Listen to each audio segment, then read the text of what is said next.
Okay, so the voice of Super Saiyan Gohan. One of the things that I have a lot of people want to know is, how do you feel about the progression that Gohan has taken in the series? Oh, as far as getting up to the Cell Saga? Yes. Yeah. Well, I think it's really cool because as a voice actor, when all of this was being dubbed, I'm just, I don't want to say it's like, oh, it's just going to work, because I don't mean it like that. But like, right. When I would go to my session and I'd be before session, I'd show up, I would not even know what's on the table. Like, I wouldn't even know what scene is next, what my lines are, anything. So I go into a session blind. So from what I know and remember from recording, I didn't know how long I'd be voicing. I mean, I thought I'd just be voicing Gohan until whenever. But then as I went in and learned more, this was what came up, was the Super Saiyan Gohan. The Super kind Saiyan of his Gohan. big culmination where he kind of like had held all this power and all of this, well, really this power and strength he didn't even know he had. And then all of a sudden he's fighting this big enemy, and then, people had to band together and help him, and he had to use all of the experience he'd had and channel all of that to. A lot of people feel like that, whereas people start to feel like he was losing his way, because it's like he hit his peak right there. Yeah. Like, that was Gohan's peak. After that, it was like, right. And I didn't even know. I mean, I hear the feedback from the fans all the time, which is really fun. I really like to hear what people have to say about different things. And the character development was one that I tend to hear a lot about Gohan, as he kind of grows up and experiences a lot of things kind of in the background, and being in the background watching a lot of things go on, and how it contributed to how he perceives things as he grows older. But yeah, I think that from what I know, it was kind of a peak for him. Kind of being in the limelight there during that battle with Cell Saga. So, and here we go. Trap enemy, trap enemy, trap enemy, trap enemy, trap enemy, trap enemy, the real enemy podcast.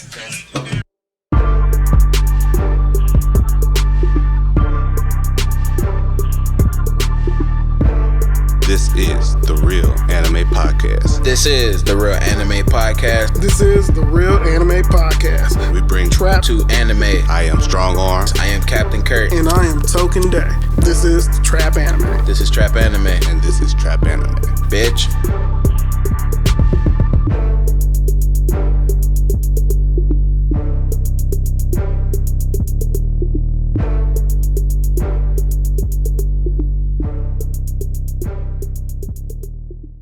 It's Doug Demaclone, owner of the Pimpsdale Nigga Gnome, and I'm here with Naruto Nigga Rocky. Too much shit on your plate? Clones!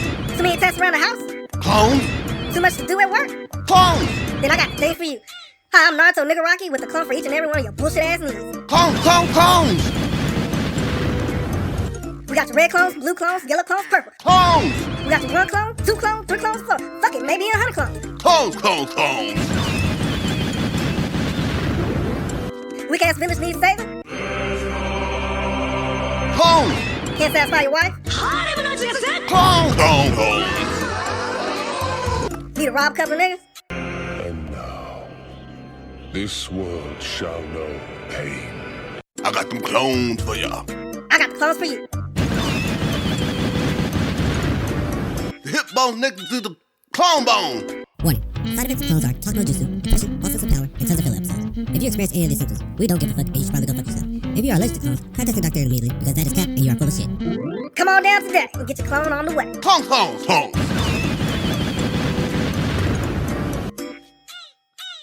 So welcome to Trap Anime, everybody.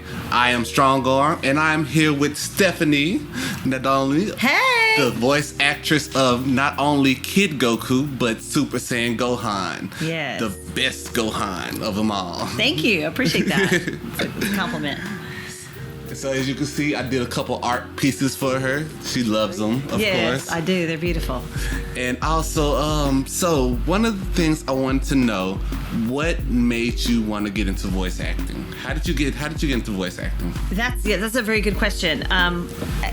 I know we all have our own history with however we got to where we're at. With me in particular, at a very, very young age, I knew that I was going to be pursuing, and even just for fun, something to do with my voice. And it started with not just the voice, but with music. And so I at a very, very young age, as far back as I can remember, I want to say around 3, I knew that was going to be something I wanted to pursue. I wanted to be around music. I wanted to be I knew I wanted to be a singer, and using my voice. So you have a beautiful voice, singer. huh? Oh, thank you. Well, I hope some people say that. I mean, I was able to make a career out of it, so I guess I could say yes. You know, a little birdie told me you also play an instrument. And really? Yeah, a little birdie told me you play an instrument. A little birdie. I took piano lessons growing up. Yeah. And I have been returning to my roots of taking piano lessons because I'm teaching piano and keyboards to children who want to pursue music as a career, whether it be singing or singing in bands, performing in bands, forming a band, leading a band, singing, songwriting, whatever it is. Playing an instrument is always really good, whether you're going to be a singer or not. I mean, and both is even better, because you can possibly be your one-man band, a one-woman band, show up and accompany yourself and perform too. So that might have been what you heard, is that I love the piano. I wanted to learn how to piano so bad, and I also wanted to learn how to play the bass. Yeah, that's one of my favorites. Is the bass. What people don't know is I used to be in the band. Oh yeah? Yeah, I was in the band all the way from middle school to college. Okay. All the way. I played the tuba. Oh, you did? Oh my goodness! What a trivia about it. Right? I love the tuba. That's a tough one though. That's a big, large instrument. But I'm telling you, that live band, like marching band sound, that tuba, you feel it. Everything. You feel it in your booty. You feel it in your soul. In your soul, baby. But it's funny you said bass, because I grew up in the disco era as a young kid, and I was gravitated. The bass line was everything in disco. I mean, it was everything, because you had to have that foundation, and bass in general is a foundation, but it is. I definitely gravitated towards that instrument as one that I like to listen to and I like to hear in a band, is that bass line.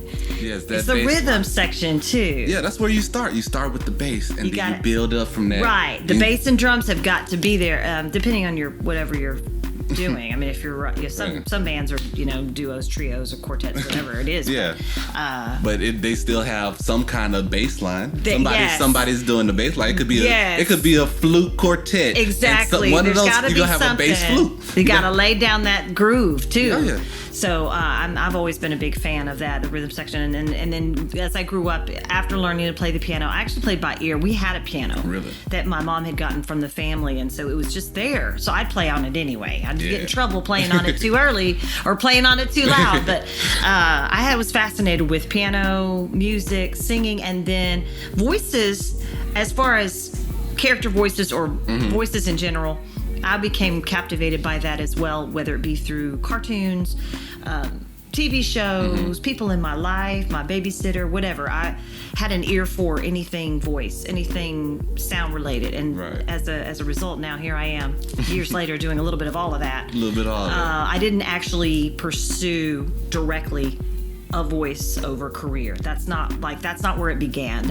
The voice is definitely a part of what I do. It just kind of made you. It made my way. It was that stepping stone to bigger things. To doing other things, right. And to this day, I'm still blown away at the popularity of this voice. I mean, just being cast in this role years and years ago. And so conventions, and that's how we met, getting out and about. And by the way, you guys, we met at WeebCon 2021. Yes, we met. DFW. I got her to sign another piece. I'll put that at the end of the video. Yes, I was instantly like, wow, look at this cool artwork. I mean, it's amazing. It's a talent in itself, and it's a creative artistic talent. Thank you so much. I love them. They're great. Check them out. I thought about going into voice acting myself. I was like, maybe, but I was like, I don't know. I feel like my voice is lispy. I don't know. It's a character, though. You can make your own voice a character, and that's what's cool. And some people that pursue voice acting as a career have something they're passionate about, or it's something they're already good at, and sometimes it's both. And if it can be all of the above, then more power to you. And that's what I ended up doing, was learning how to sing and learn listening and training my ear just being a kid and just listening to what's going on around me and utilizing that voice and mimicking. I did a ton of mimicking. I still to this day do it. Yeah. It's just so much fun to see. It's a challenge for me to see just how many different voices I can produce, whether they're original or mimicking let's see characters. What you got. Let's see what you got. Oh my gosh, I need to get like a little routine and have it like stream from voice. I can do anything from Beavis and Butthead to Cartman to I gotta hear Cartman. Let me hear Cartman.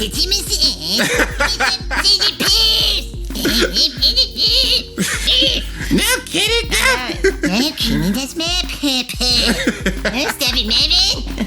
I started getting into those voices just from hearing them playing in the background of whether it was I was in college or was on in the background. Beavis and Butthead I was into because I was a big MTV fan growing up because I was around since its inception. I think was 81. Right, when it was still music. When it was all music video. I mean, that's what music. we did. I mean, it's no longer music. You didn't even have to be.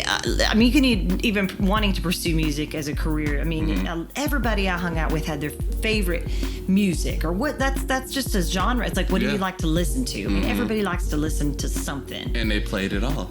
Right. And we and then the whole getting to watch, the video Kill the Radio Star, the whole thing with the Buggles, that's. I mean, all we had before that prior was radio and cassette tapes and albums, vinyl, whatever you want to call it. And when I was when I was first born, my dad and people his age were listening to 8-track tapes. Oh yeah. And then you'd have to like listen to it on a stereo that would literally cut into 4 quadrants. Like things have really come a long way. It has. And I don't have a clue where it's going, but it's literally your fingertips. I mean, that wasn't like the amount of technology and energy yeah. that you have in one little small device. And I think about it driving around in my car and doing whatever I've learned, you know, and having to pull over and use a payphone. Like, I can't even imagine what things are going to be like even 10 years from now, 5, 10, 20 years from now, or even long after we're gone, where technology is going to go. Where is it going to be? I mean, like, we're going to have flying we're just cars. Little blips, you know, we're just little vapors. Levitating tables. Right. We're going to be like, oh, do you remember? Oh, my mom and dad and my grandparents had to drive cars to get around. You got to sit through a 3-hour movie. They had to put gas in a tank and like, yeah. You got to sit through a 3-hour movie. They just beam it to your brain. Beam it to your brain, or you just blink of an eye and you can be wherever you want. Like, I mean, I can't even imagine where it's going, but yeah. But no, my particular journey started out with music, gravitating to music, voices, anything I could be through. First role was in voice acting through the music industry is how I got into it, actually, with singing with some bands and some in the studios where I met the producer. So that's kind of how that happened. But some of the voice, the first voice I was cast in, Crazy, was a little boy voice, and it was Gohan in the Ginyu Saga, and his voice was kind of like, "Don't hurt my dad, no!" And then of course he grows older and then gets a little more mature, and his voice deepens at the tender young age of 11. Can you believe he's 11? He was doing this at 11. He's all like, "I'll never forgive you for this. I won't give up." Yeah, exactly. So I had to morph the voice much lower and try to come up with the toughest. I don't want to say meanest. I guess you can say meanest, but the gruffest, most powerful, strong male voice I could come up with. Okay. It's an honor to be able to voice that character. I mean, I guess it would have been up to the director to either recast, thinking that it needed to go to a male at that point. So I'm very happy that I was able to produce that voice and keep the character up through, I guess, right before he goes to Gohan goes to school. So were you cast for Kid Gohan or Kid Goku first? Kid Gohan. Really? Kid Gohan, yes, way back in the day, and I'm talking because the dub didn't come out till after, right? Well, and it also had to do with where the company was encompassing the property and where it was already being dubbed in all over the world, but at the point in time was Canada. And so the ocean dub was actually the producer would go up and travel to Canada and capture all of the data in whatever format they were using at the time, and then bring it back and have it all automated and whatever edited down. So when I got the call to audition, that's where Barry Watson moved. Well, he was already local in DFW, and it's like, you know what, I'm going to recast the show in the DFW era, which is flooded with amazing talent, and then it would just be like, hey, right to work state, paid by the hour they're done. So kind of like worked out best in a business sense for the company of Filmation at the time. And I wasn't really aware of any of that anyway. I was just riding the curtails of being in show business. Just trying to make some money. Yeah, I traveled with the show band. I was constantly on the road. I don't know nothing about this. I'm just here. I was happy to have something open up in an arena where I could utilize my voice in a different manner, because I had grown up in theater and dancing and choir and everything involving show business. So I was able to actually. That was me. Were you? I was in everything. Musicals, I did theater, dance. Yes. I was in choir, church. Yes. I did band. Yeah. I was in student council. Right. I was in the science club. Right. I did everything. I know. I was actually doing too much. It was actually wore me out, and we were moving around every 3 years, and I'd have to start over with a new school and a whole new group of kids, and mostly small towns. And so, I mean, now it's maybe stronger and more resilient too. Right. Just being thrown into whatever situation with whoever's going to be around, whether it be in the workplace or out. Yeah. But at the time it was crazy because I was just constantly changing. But a good thing too is I was able to utilize that experience into my acting, into my characters. I learned from life experience just as much as I did from acting. Right. From lessons, from being in productions, from listening and watching others in the industry. Like all of it encompassed my personal experience. Yeah. And then knowing and meeting the right people along the way was part of it. But I was pursuing my singing in the studio when I met, being out and about in the industry sometimes can be a good thing when you're pursuing the show business in general, because you may or may not meet someone in the industry that could either further that or say, hey, I've got an audition, or hey, maybe you should try to get an agent. That's networking. It's networking. You got to network. If you're already immersed in it, that's already good. But then you could possibly have somebody that meets you or hears your voice. For me personally, I thought I'd be singing, music, and recording contracts. Wanted to do, and that's how it was for me. I mean, everybody has a backstory as to how they got into it, and there's definitely a lot of people wanting to get into it more than ever. Yeah. With anime and voiceover really being so popular. It seems like it's more mainstream now. Even anime. It is. So but that my story's just a little bit different.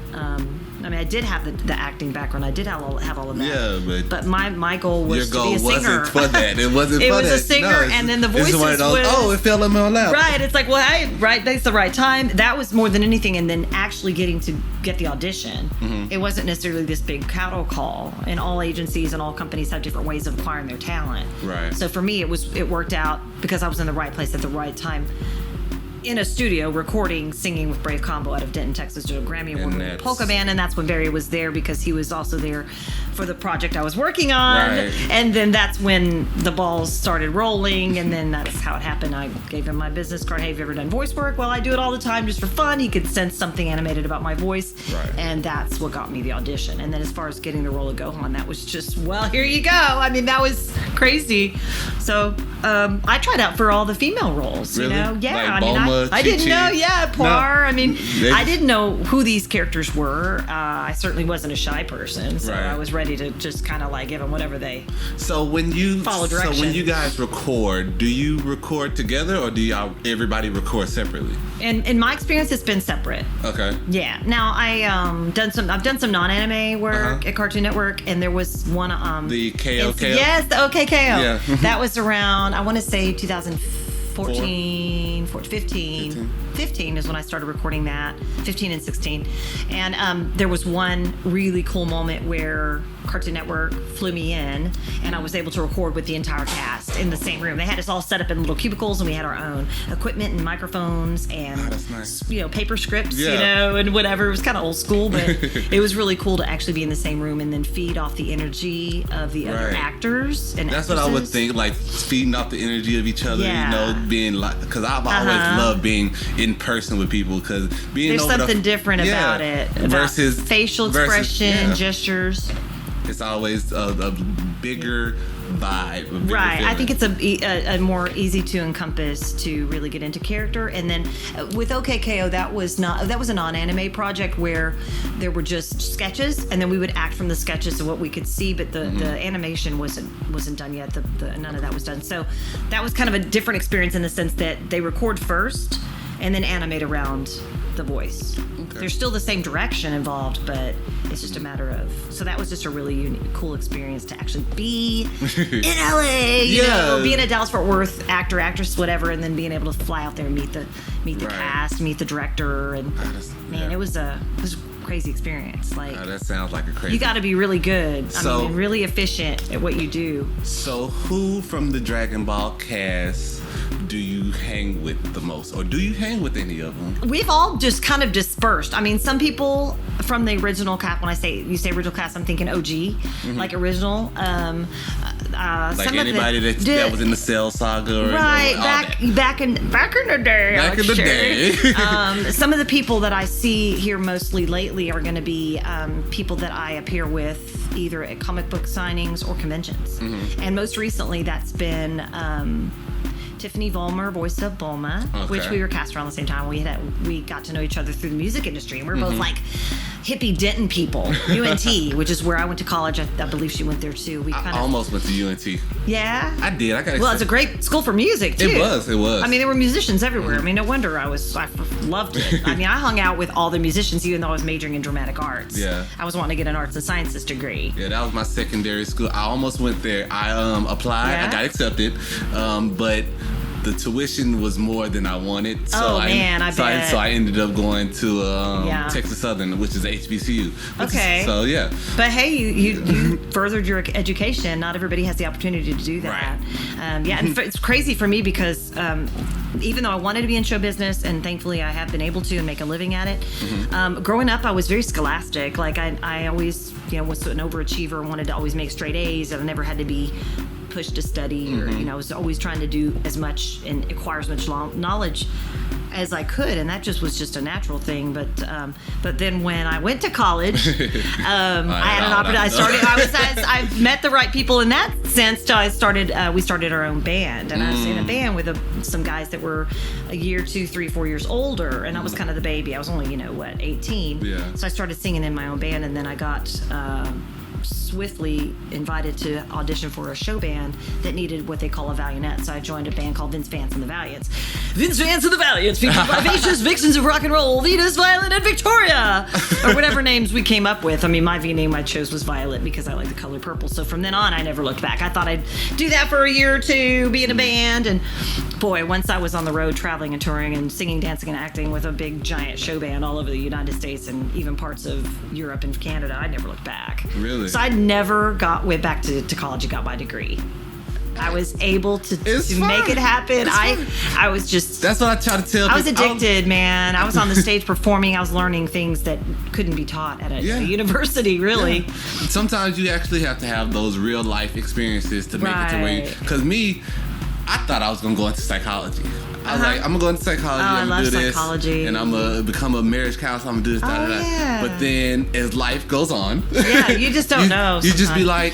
You know what? Maybe. I love this. I love this. I love that. So I was like, okay, so I love to cook. So I started becoming a cook. Okay. And then I was like, okay, I love anime. So I decided I'm going to make me a podcast. That way I just talk about anime all day. I think that's great. A lot of people that I do interviews with they have all kinds of different jobs, but they love, whether it be radio or, like you said, podcasts. I mean, you can do it now from, I guess, we're doing it remotely, but you can do it from your house. I mean, that's another thing I still haven't done is I would love to have a podcast or like get on TikTok or some of these new video type things TikTok and like so hard capture these moments. I know I haven't, man, life moves really fast. It does. It really does. Like, even in a pandemic, things are just, So, I mean, there's still things I still want to do, but I know my passion has always been singing music and then now voice acting, of course, and the character voices. And I've dabbled in some comedy, and that just kind of came naturally, just trying being funny.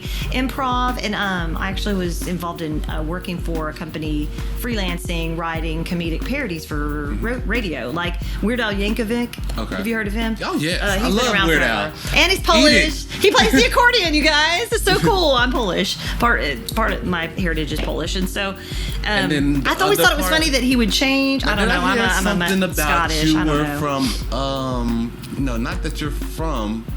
Are Just you, Australia. Oh, something about Australia. I've been there. Okay. I've been asked to come over and Yeah. be involved in some of the conventions and appearances over there. Australia, New Zealand. Yeah, I've been out to Australia before. I went to all over Australia. Went for a student ambassador program. Oh, you did? What a cool. Yeah, oh, it was I called encourage People to People that. Student Ambassador Program, and we went all Yes. out and we went all around, and we got to hang with the Aborigines. We got to see you Sydney. are kidding. Got to swim in the Great Barrier Reef. Oh, I did that. Yeah, you I got to did swim in that. the Great Yes, Barrier? I had to do that. It was so Cairns. cool. I flew in early. This was 2004. I was able to go and plan a trip early so I could do that. Yes. I had to go to the Great Barrier Reef. It was It cold. was. And then I tried alligator. I never thought I would ever do that because I'm Oh. like, how could you? I mean, I don't know. There's Alligator's delicious. It- But yeah, I have had you to ever try it, tried right? kangaroo?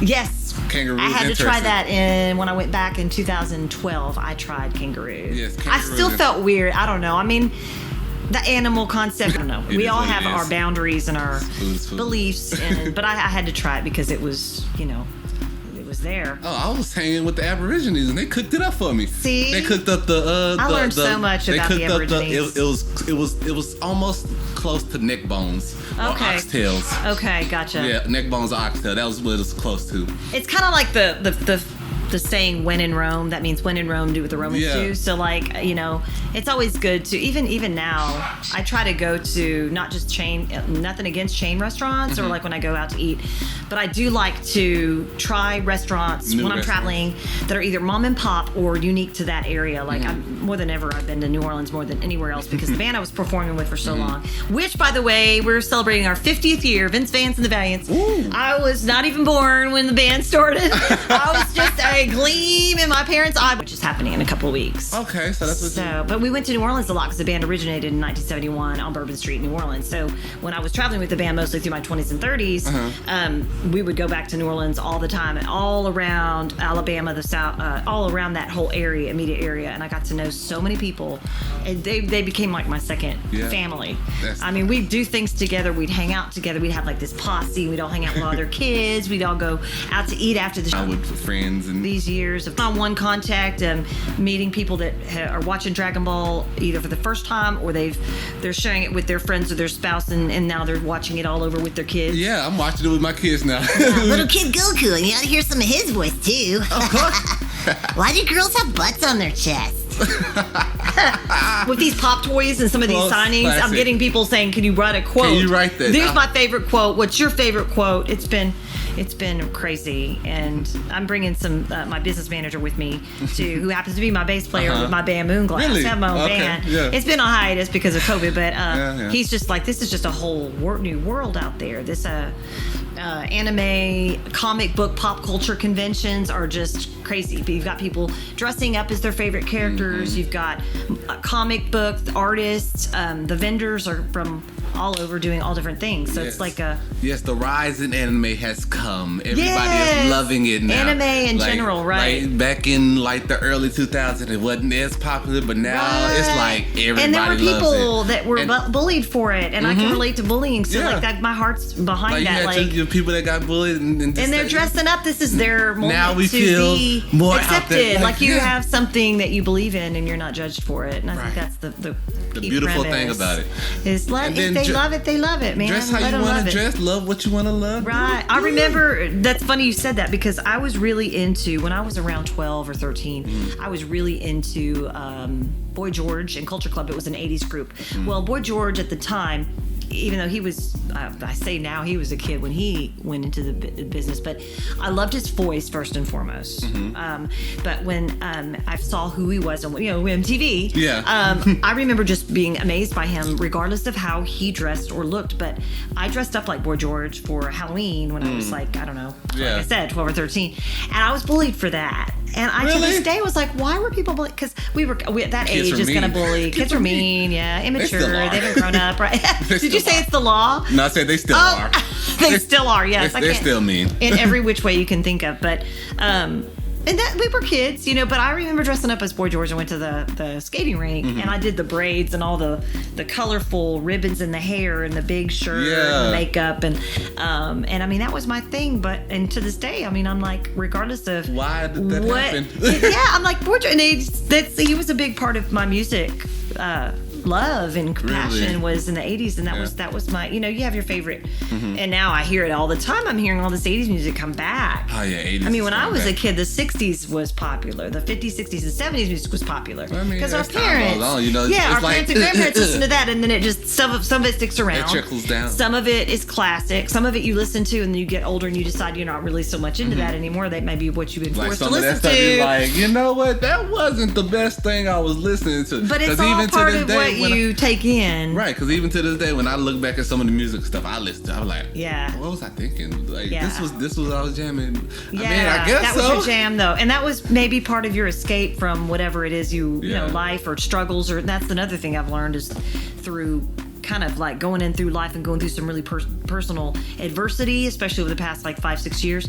Like what I had to learn was how to escape from those things and recover from loss and grief. My mom died when I was young, and a lot of things happen, and real life happens. Everybody, whether you're an artist, whatever you do for a living. Yeah. So I what I'm interested in hearing in lately is how the fans of, say, Dragon Ball Z, or these characters were a source of not only entertainment but also a source of solace and a way to help them through a hard time in their life.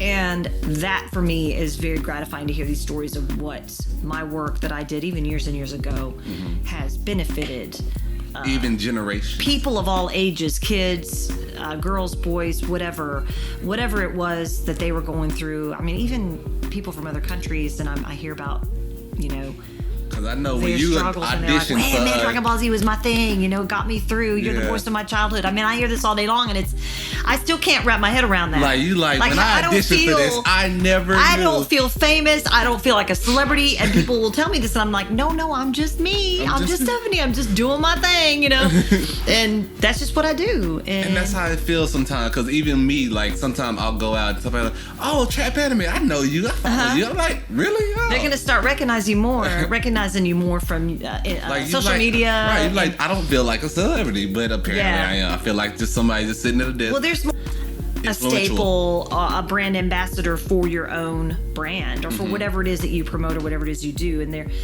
I don't know what it wasn't meant to be, because we didn't have this kind of stuff when I was your age or a kid, and I can't even imagine what I would have been doing had I had access to this technology. I mean, videos and recordings and writing music, and I would have had so many more avenues to create. Right. Yeah. Because it's kids now that's recording on their phone. And there's YouTube channels, and there's how to do it, how to, and everything too. So yes, and you can get with your musicians and record remotely. And it's just the world is just limitless. And more so now than ever. So that's why, anytime somebody asks me if they want to get into it and how, I'm like, my gosh, I feel like I'm kind of out of the loop. Like, there's so many ways to get into this industry of voice acting and music and things like that. And you just got to get out there and do it. And if that's really truly what you want to do, you listen to it, you listen to others. There's workshops, there's all kinds of avenues for people to get into anything they want to do. Like I said, though, if you already have that passion as a young child and you've already kind of been doing it, then it's just going to be even easier. Second nature. And if you're good at it, if you have a knack for it, or you have a natural ability, well, then do it. Right. If that's what you want to pursue. And if you can make a living at it, great. Hey, you 100. You have a ride. You hit the jackpot, right? You're good. Yeah. Like, as long as you can do it to pay the bills, that's perfect. And if you do something you really truly enjoy. You have a valuable skill and asset and contribution to society. Right, exactly. And that could be, it's different for everybody. I mean, for me, I was very fortunate in the sense that,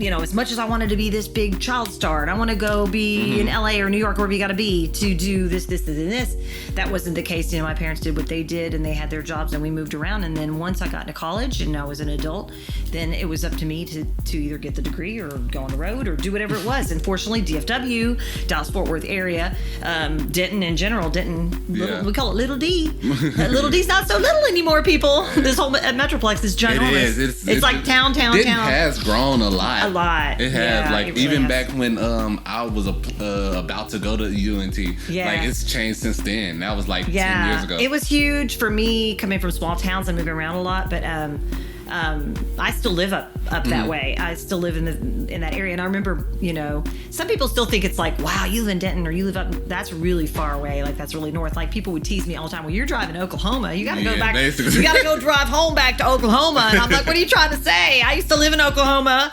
Those are my people too.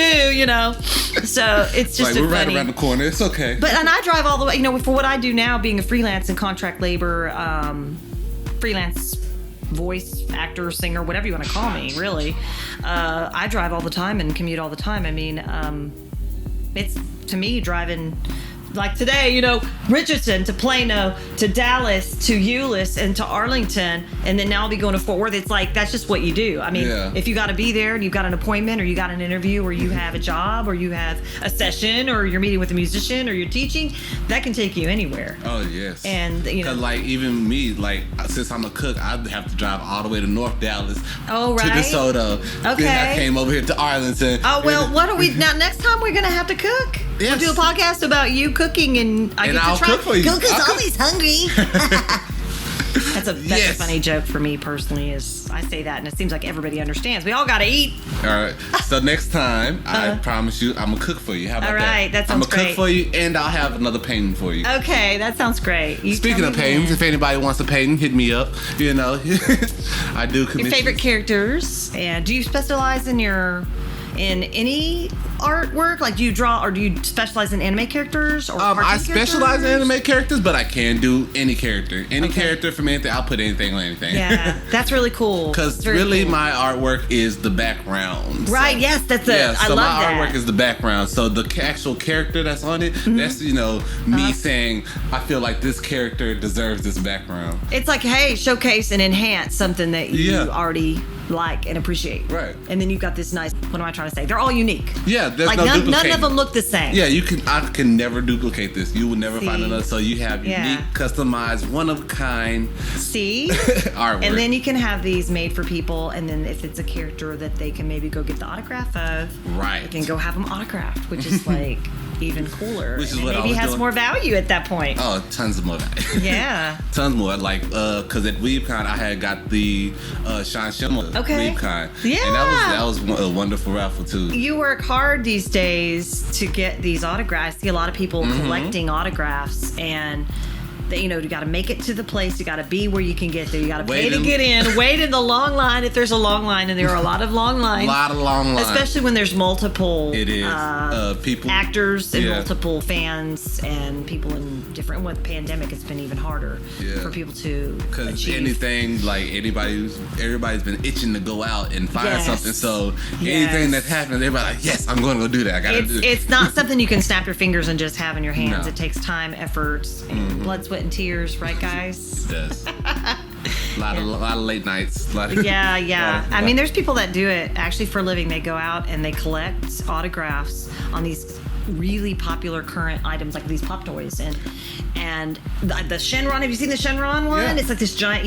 It's the giant Shenron from Dragon Ball Z, and then it's big. It's right there. This Shenron. Yeah. Isn't that cool? And so it's got more space on it. Not only is it's got more space. It's really big. So we can anybody that had a voice or a character and voiced a character in the series can sign it with various colored pink pens, and then it becomes this collector's item. Right. So it's crazy, like so freaking cool. I actually did a piece. It was a 3-man piece. You actually signed it at WeebCon. All right. Somebody had bought it from me. It was a circle of Master Roshi. Okay. Kid I saw Goku, it. It was cool. Yes. It was like the scenery from Dragon Ball with the shadows. Yeah. So you knew who they were by the shadows. Yeah. Which is so neat. I have that on my it's in the background. My screenshot saver. My wallpaper is a big moon and Goku. Little Goku is streaming along on his little Nimbus. On the Nimbus. But it looks like Halloween to me because it's like he's just flying along. Yeah. Being Kid Goku, and there's the moon in the background. I don't know, it's just kind of neato. That is neat. Halloween's coming up, That's a big holiday for a lot of people. So many costumes, so many ideas. I'm like, what am I going to cosplay? People are decorating for it already, and it's what, September 8th? No, it's time. I'm ready. That's hoodie weather. It is, I love hoodie weather. Especially when we get all this hot, humid weather. It seems like over half the year, we're stuck in North Texas. Texas, we don't have coats. We have hoodies. We got the in-betweener stuff. We can't always have the heavy coat.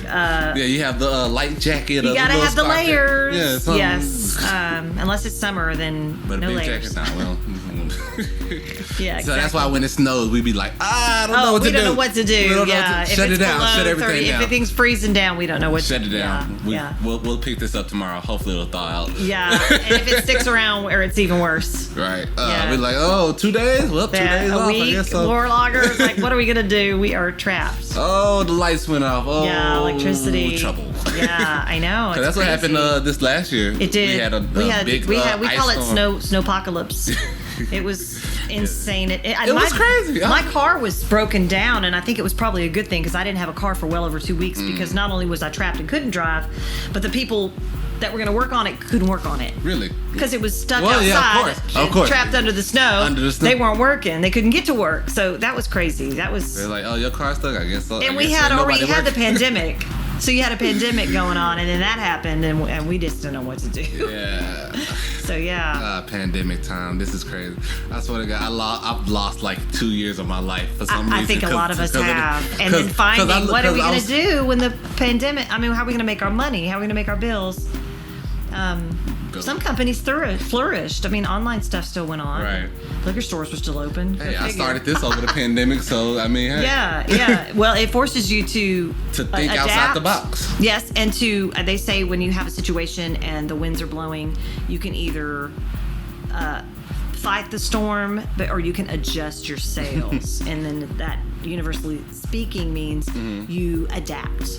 And the realist has to have a balance of, okay, if I want to survive, I'm gonna have to adapt to your surroundings. Right. If it's out of your control, you have to just adapt, and it's all a matter of survival.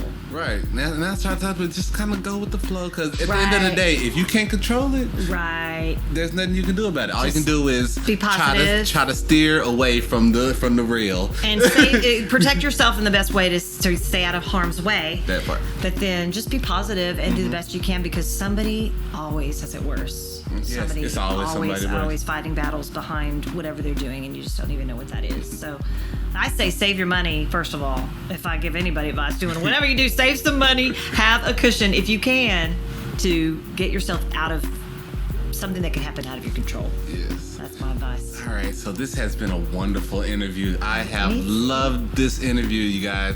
Yeah. Also, we'll have to do this again and pick up, and this will be to be continued. To be continued, and I'm gonna cook for her, and I might do a whole, cooking show for you. Yeah, and I'll send you some people to interview your way. Some people in the realm that I still hang with. That would be lovely. I would love there's some people that I still keep in touch with and have done some recent appearances with, and will be doing some in the very close future. So I'll be sending some people your way. I do have a website too, gotta say. Yes. Shameless promotion here. StephanieNadolny.com is under construction, and it's about to launch soon. It will detail places I'll be, and I'll be having like a gallery of photos and things, and I'll be uploading my music and some work I've done. I would love to hear some of your music too. That'd be good. Yeah. Have a jam session. Maybe some of my parodies, my comedic parodies that I did for radio. Those are funny. I would love to hear them. I need to be. I think of them all the time. I need to be recording them. I need to be set up an at-home studio where I can lay them down. And but what's your Instagram too? It's just my name, Stephanie Nadolny. All lower caps. Yep.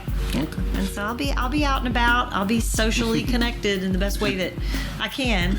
So that's great. All right, everybody. Don't forget to follow Trap Anime at Trap Anime Podcast. That's on Instagram and Facebook. Also, don't forget to subscribe to us on Spotify, Pandora, iHeartRadio, Google Podcast, Apple Podcast. iHeartRadio. I love iHeartRadio. I know it. All right. Yeah. All right, guys. And we are out of here. Out of here. Thank you so much for having me. Come here.